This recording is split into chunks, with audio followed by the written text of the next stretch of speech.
Stream of consciousness here. Just going to speak from my heart. If you had a doctor that cured you of a fatal progressive illness, and after the celebration had died down and you got used to your new life of pure, blissful freedom, you'd want to shout it off the rooftops, right? I mean, I do. I still do. 20 years later, after I found a solution to a fatal, progressive, very painful illness, I'm still required by the meetings I go to not mention the name Jesus.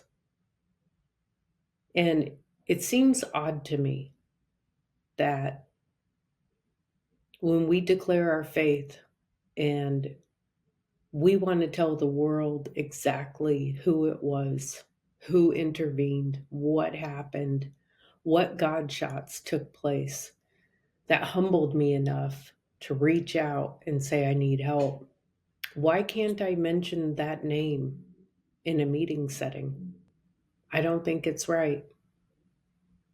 And you can have your God, your religion, your belief system, but I'm really getting tired of being shut down, criticized, mocked, or laughed at due to a faith that I hold dear. The thing about spiritual discernment is the more you try to listen and the more you try to build a relationship with God, that inner voice gets louder. And as St. Paul says, you once drank milk and now you're. I feel like my faith is calling me to speak out. And you don't have to believe the way I believe. That's okay. But if you're at rock bottom and you're in pain and it feels like life is crashing around you, you only have to say the name Jesus and it cracks open that door to getting the help you need. I was in a meeting the other night where it was openly shunned and mocked, and people were laughing about it. And one of the traditions of this group is we don't have outside issues. We don't bring them in. We just tell people how we found our way to being sober. So I think when people openly mock or say they're triggered by the name Jesus, I think we have to say it even louder.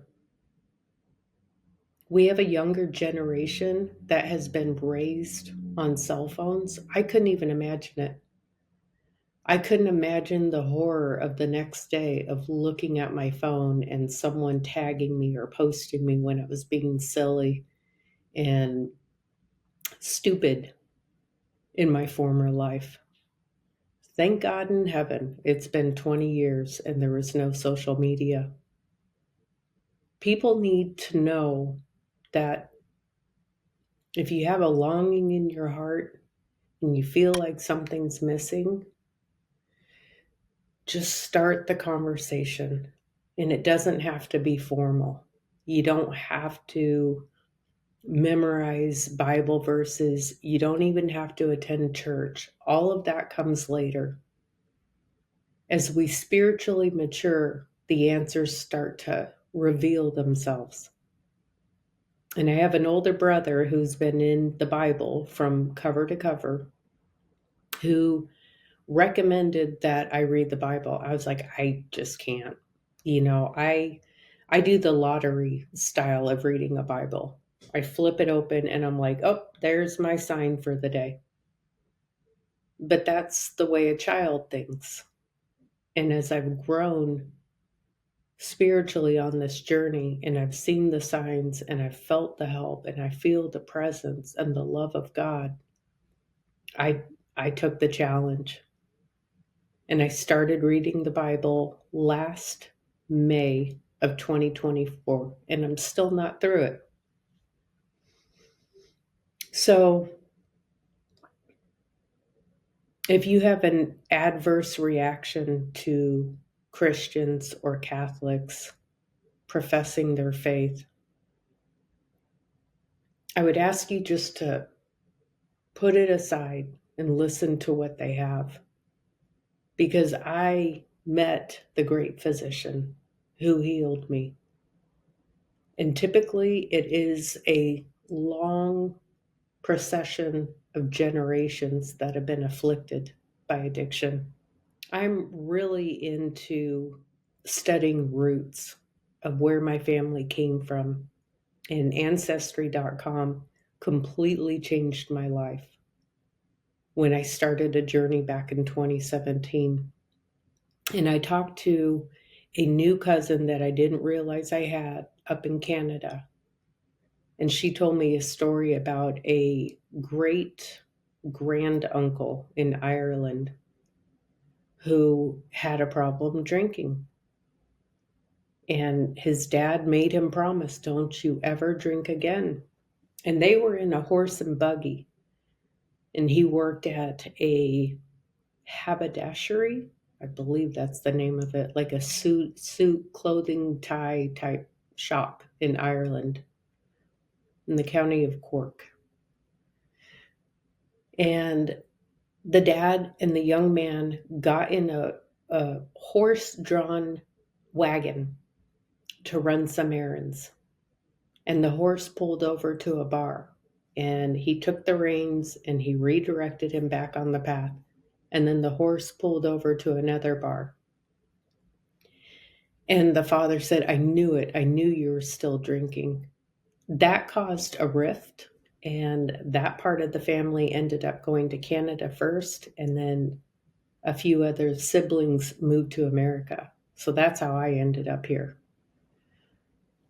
But there's lots of jokes about Irish Catholics or the Irish are drunks. You know, I just want the world to know that it is a fatal and progressive disease, and it was classified as a disease back in the 1950s by the Medical Association in America. So there is no shame. And if you have generations of people who have had problems with alcohol, you're not alone anymore. The only way to arrest active alcoholism is by 100% abstinence. And I'll do another video on California sober. That's a whole nother story. But if you're hurting and you're confused and you're in pain, I recommend praying to Jesus. He understands what it's like to be human. He understands being tired and being rejected and being mocked. He's the only perfect human who's ever walked this earth, and look what they did to him. So as we're all very sensitive not to trigger people, and we're welcoming of all these different faiths and all these different beliefs, Christians need to find their own voice. We have a lot of hurting people out there, and there's a great physician who can help you. I'm just a funnel, and I hope that my message reaches people who are baffled and humiliated and fearful that they can't stop alone. There are resources out there. And maybe art is just one tool in the spiritual toolkit that will help you rebuild your life, but it's a tool and it's helpful and it calms down the mind. And like I've said before, you can't quit a bad habit without replacing it with something good. And if that's getting involved in your church, going back to church, whatever you need to do, follow that intuition within you. You deserve to have a good life. And so do the family members around you. They love you, no matter how far down you've gone. Keep in mind who Jesus hung out with. They were the misfits of society. They were rejected and scorned. They weren't accepted. They weren't allowed to go into the temple with the Pharisees. So that was my one strand of hope so many years ago. I was like, well, look who he hung out with. Maybe I have a chance at this thing. So you do have a chance. Increase your faith, believe, trust. It does get better. Thank you.